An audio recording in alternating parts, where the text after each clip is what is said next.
Hello नमस्कार दोस्तों, स्वागत है एक बार फिर से आप सभी का मेरे चैनल में टेक्निकल सपोर्ट विथ बीडी। दोस्तों, मेरा नाम भूपेंद्र बीडी है और मध्य प्रदेश में रोजगार पंजीयन को लेके बहुत सारी भ्रांतियां चल रही हैं। अभी हाल ही में कुछ वैकेंसियां चल रही हैं मध्य प्रदेश में, जैसे कि आपकी एक वैकेंसी चल रही है अपेक्स बैंक में, बैंक क्लर्क, सोसाइटी मैनेजर और अन्य भर्ती। इसके अलावा आपकी एक भर्ती चल रही है आबकारी विभाग में आरक्षक की भर्ती। इन दोनों वैकेंसियों में फॉर्म भरने के लिए और इसके अतिरिक्त मध्य प्रदेश के किसी भी एग्ज़ाम में आपको यदि फॉर्म भरना है तो रोजगार पंजीयन होना आपके पास अनिवार्य है। अब रोजगार पंजीयन में कुछ बदलाव किए गए हैं मध्य प्रदेश में। जिनके पास पहले से पंजीयन थे उनके लिए भी और जो नए पंजीयन करने वाले हैं उनके लिए भी। तो वीडियो में बने रहें और पूरी जानकारी ध्यान से देखें, जिससे आपको रोजगार पंजीयन से संबंधित सारी समस्या इस वीडियो में दूर हो जाएगी। तो इसके लिए सबसे पहले चलते हैं हम रोजगार पंजीयन के ऑफिशियल पोर्टल पर, जो कि है mprojgar.gov.in। गूगल पर आप टाइप करेंगे रोजगार पंजीयन तो इसकी पहली ये ऑफिशियल आपको दिखाई देगी। ये इसकी वेबसाइट है, तो आप इस पर आ जाएंगे। अब यहाँ आने के बाद दोस्तों, पहले जैसा पोर्टल था रोजगार पंजीयन का वो परिवर्तित कर दिया गया है। पहले इसमें क्या होता था, new job seeker, new registration पंजीयन का ऑप्शन आता था इसी पोर्टल पर। लेकिन अब इस पोर्टल को बंद कर एक नया पोर्टल जो है service.mp.gov.in ये पोर्टल बना दिया गया है, जिस पर अब आपका रोजगार पंजीयन का नया आवेदन इसी से बनेगा और इसी से आपका रोजगार पंजीयन बनेगा। अब तीन बातें मैं आपको पहले बता देता हूँ। पहली ये कि अब जो रोजगार पंजीयन होने वाले हैं मध्य प्रदेश में, उनमें समग्र आईडी कंपलसरी है। यानी कि आपके पास यदि मध्य प्रदेश की समग्र आईडी नहीं है तो आप रोजगार पंजीयन नहीं बना सकते, पहली चीज़। दूसरी चीज़, क्या अदर स्टेट वाले रोजगार पंजीयन बना सकते हैं? बिल्कुल नहीं, क्योंकि प्रोफाइल जो कंप्लीट हो रही है इसमें, प्रोफाइल में आपको अपनी समग्र आईडी से वेरीफाई करना है। तो जब आपकी प्रोफाइल कंप्लीट होगी तब जाके आप अपना रोजगार पंजीयन बना पाएंगे। तो ये हो गई आपकी नए पंजीयन वालों के लिए बात। अब बात करते हैं जिनके पुराने पंजीयन थे, एक्सपायर नहीं हुए थे, उनके लिए क्या अपडेट है। तो दोस्तों, इस वेबसाइट पे आप स्क्रॉल करेंगे और नीचे की तरफ व्यू ऑल नोटिफिकेशन को देखें तो यहाँ कुछ इंपॉर्टेंट बातें दी गई हैं, जैसे कि नवंबर माह में जिन आवेदकों का नवीनीकरण होना था एवं नवीकरण नहीं कर पाए, 31 जनवरी 2023 तक नवीनीकरण कर सकते हैं। ठीक। दूसरी बात, इसमें 1 जुलाई 2022 से 31 अक्टूबर 2022 तक जिन आवेदकों के पंजीकरण नवीनीकरण होने थे उनका नवीनीकरण पोर्टल के माध्यम से किया जा चुका है।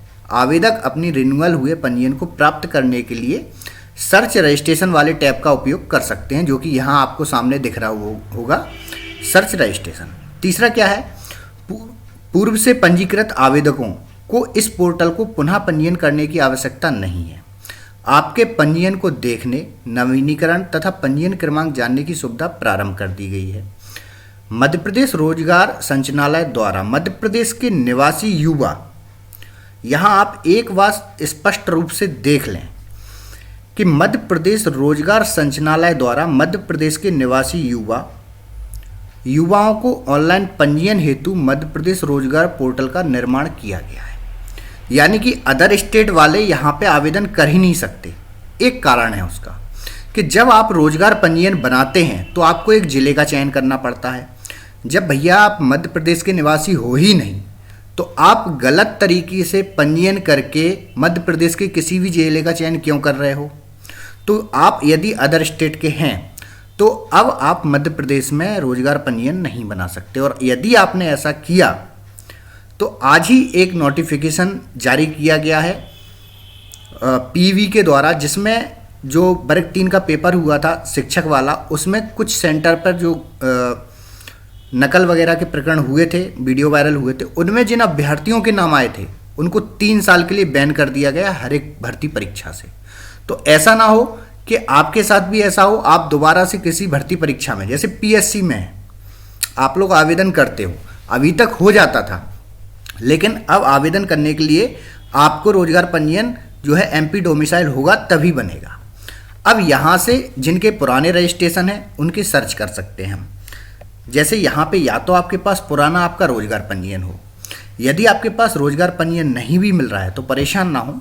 यहाँ पे आपका फर्स्ट नेम, यहाँ पे आपका लास्ट नेम और यहाँ पे फादर्स नेम और आपकी डेट ऑफ बर्थ, ये डालने के बाद आप अपना रोजगार पंजीयन सर्च कर पाएंगे। ये तो हो गई भैया इस वाले पोर्टल की बात। अब हम बात करते हैं यदि हमें नया रोजगार पंजीयन बनाना है तब क्या करेंगे।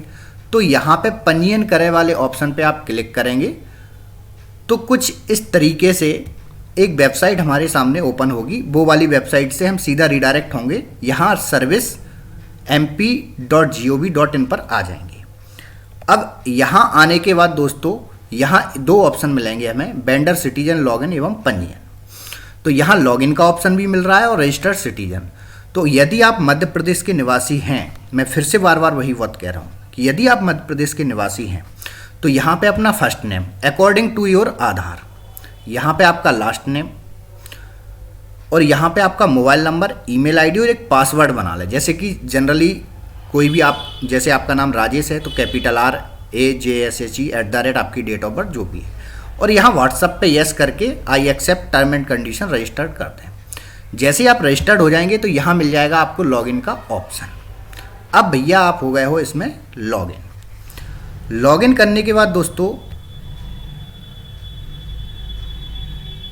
चलिए मैं इस पे दिखाता हूँ आपको।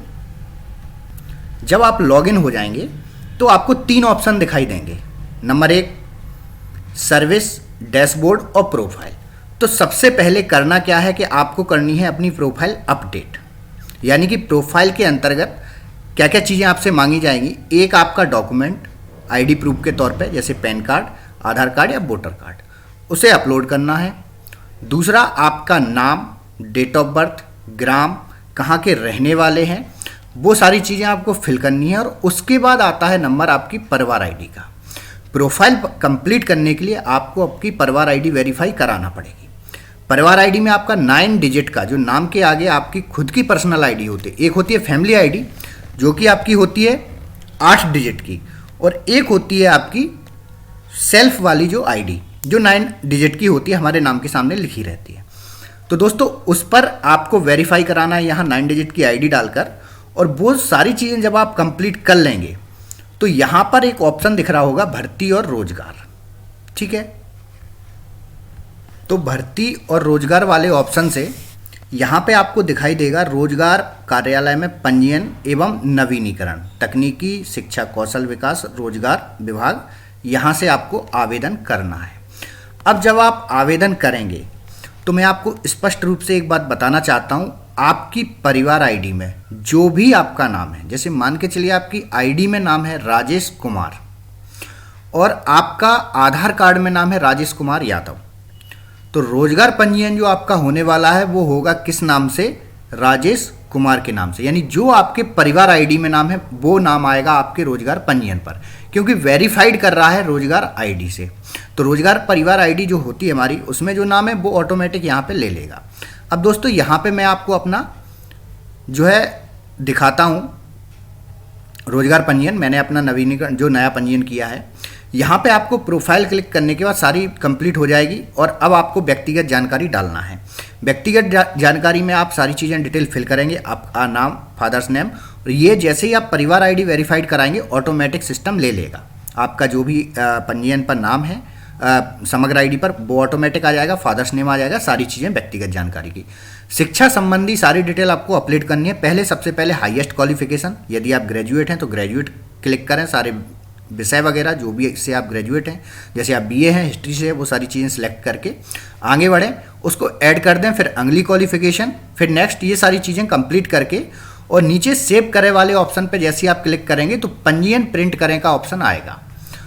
अब दोस्तों ये फोटो सिर्फ उन्हीं लोगों की आएगी रोजगार पंजीयन पर जो अपनी प्रोफाइल में यहाँ पर जो प्रोफाइल बनाएंगे उस प्रोफाइल में अपनी फ़ोटो अपडेट कर देंगे। तो आपको फ़ोटो भी इसमें अपडेट करना है, एक आईडी प्रूफ भी अपडेट करना है। तो ये सारी चीज़ें आपको करनी है।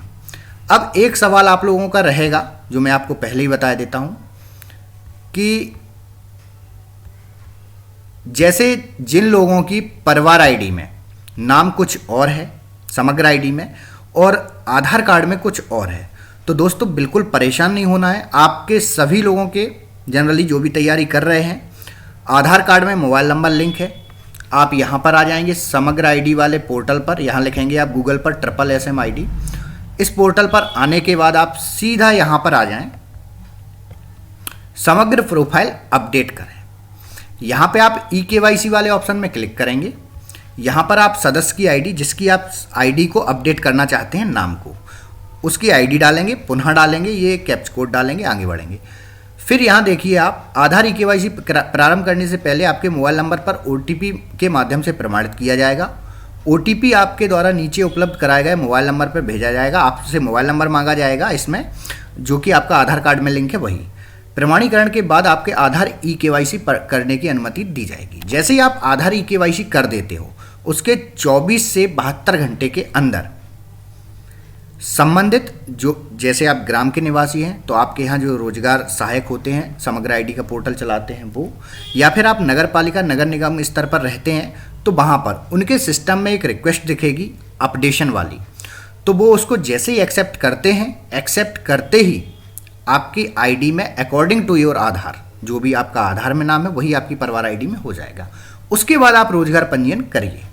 तो उम्मीद है कि ये सारी जानकारी आपको समझ में आ गई है। अब आपको किस तरीके से अपना रोजगार पंजीयन करना है नया वाला, किस तरीके से आपको जानकारी अपडेट करनी है, और जो मध्य प्रदेश से बाहर के निवासी हैं दोस्तों, मैं आपसे फिर बता रहा हूँ, एक चीज़ पुनः अनुरोध कर रहा हूँ कि अब आप गलती ना करें कि मध्य प्रदेश का कोई भी जिला चयन करके आप रोजगार पंजीयन गलत तरीके से बना लें, आपको परेशानी हो जाएगी।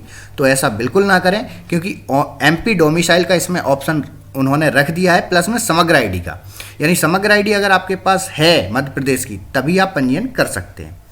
तो दोस्तों हमारे यहाँ चली गई है लाइट। इस वीडियो में काफ़ी ज़्यादा लंबी जानकारी भी हो गई है। अन्य कोई जानकारी यदि आपको कोई समस्या आती है तो आप मुझसे कमेंट्स बॉक्स में कमेंट करके पूछें, मैं ज़रूर आपकी जानकारी बताऊंगा। जो भी जानकारी आप पूछेंगे उसकी जवाब दूंगा। मिलते हैं अगले वीडियो में। वीडियो अगर अच्छा लगा हो तो वीडियो को लाइक, शेयर और चैनल को सब्सक्राइब अवश्य कर दें। धन्यवाद।